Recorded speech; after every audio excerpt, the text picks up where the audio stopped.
आज हम लोग अगर ये दो त्रिभुज समरूप होंगे तो उसके क्या कंडीशन है उसके बारे में पढ़ेंगे।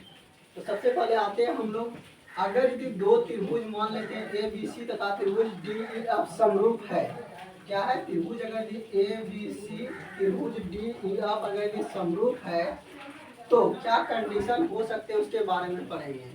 तो अगर ये दो त्रिभुज समरूप है तो त्रिभुज ए बी सी का क्षेत्रफल बटे त्रिभुज डी ई एफ का क्षेत्रफल बराबर होगा ए बी का स्क्वायर बटे डी ई का स्क्वायर बराबर ए सी का स्क्वायर बटे डी एफ का स्क्वायर बराबर बी सी का स्क्वायर बटे ई एफ का स्क्वायर बराबर ए एम का स्क्वायर बराबर ए एम के डी एम के स्क्वायर के। इसको फिर से एक बार समझ लेंगे। अगर यदि दो त्रिभुज समरूप हो तो उसके क्षेत्रफलों का अनुपात भुजा के वर्ग के अनुपात के बराबर होता है। उसके बाद हम लोग यहाँ आएंगे, ए एन लंब है, यहाँ डी एन भी लंब है, तो क्षेत्रफल का अनुपात लंब के स्क्वायर के भी अनुपात के बराबर होता है। ये आप लोग याद रखेंगे। कंडीशन फर्स्ट हम लोग समझ लिए। अब कंडीशन दो क्या है? अगर भी दो त्रिभुज ए बी सी तथा त्रिभुज डी ई एफ समरूप हो तो उनकी भुजा अनुपातिक होगा। जैसे ए बी बटे डी ई बराबर बी सी बराबर होगा बी सी बटे ई एफ के बराबर होगा ए सी बटे डी एफ के। अब यहाँ पर आप लोग ये एक बात ध्यान में रखेंगे, संगत भुजा बराबर होता है। जैसे कि अगर यदि इसका नीचे वाला भुजा बी सी लिए तो इस त्रिभुज का भी नीचे वाला भुजा ई सी ई एफ यदि लेना होगा। ऐसा नहीं कि इधर वाला का ऊपर वाला लिए ए बी है, इधर वाला का नीचे, इधर इस त्रिभुज का नीचे वाला ई एफ ले लेंगे, ऐसा नहीं करना है। इस त्रिभुज का अगर भी नीचे वाला लेंगे इसका भी नीचे वाला, इसका अगर भी साइड वाला लेंगे तो इस त्रिभुज का भी साइड वाला, यानी संगत भुजा अनुपातिक होता है। अब उसके बाद आइए हम लोग त्रिभुज से संबंधित कुछ परिमेय के बारे में पढ़ेंगे। तो सबसे पहला परिमेय क्या है? थेल्स परिमेय। थेल्स परिमेय कहता क्या है पहले उसे समझ लेंगे।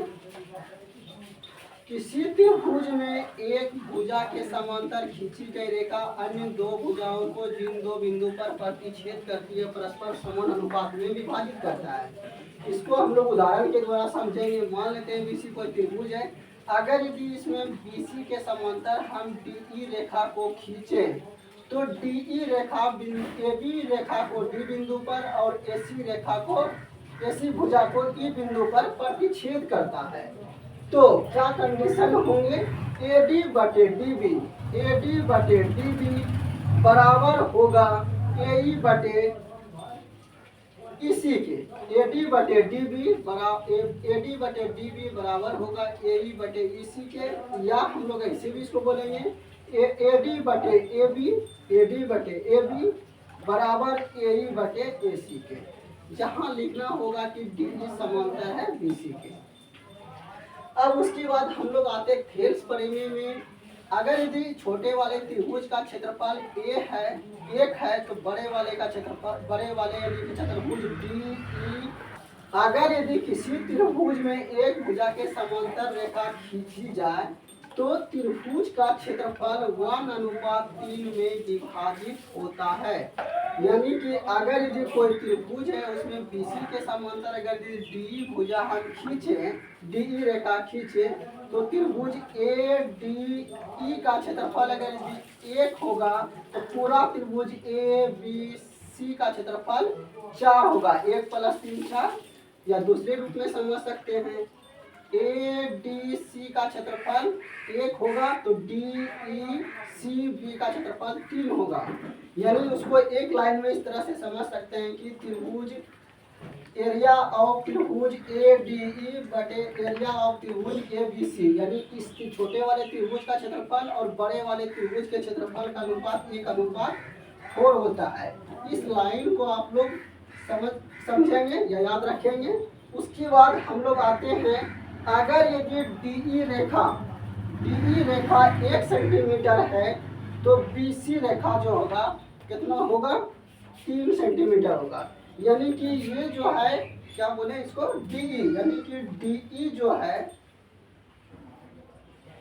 बीसी का तिहाई होता है, या इसको एक शब्द में दूसरे रूप में इस तरह से भी बोल सकते हैं कि BC बराबर 3 गुना DC, DE यानी कि BC जो होगा DE का 3 गुना होगा, इस तरह से बोल सकते हैं। इसका जो होगा वह 3 गुना होगा BC। तो यहाँ पर हम लोगों ने थेल्स परिमेय देखा। अब उसके नीचे है पाइथागोरस परिमेय।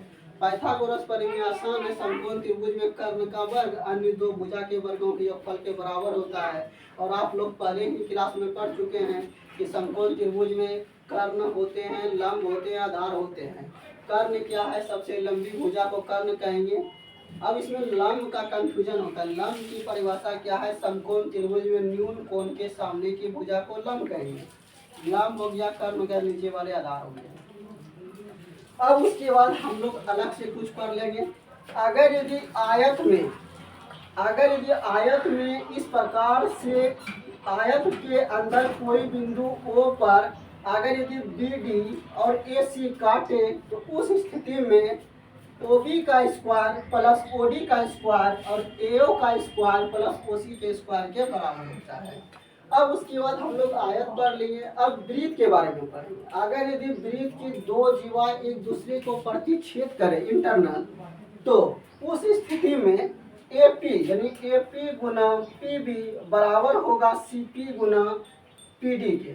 ये भी याद रखेंगे। अब वृत्त एवं उससे संबंधित परिमेय को आगे के क्लास में हम लोग पढ़ेंगे।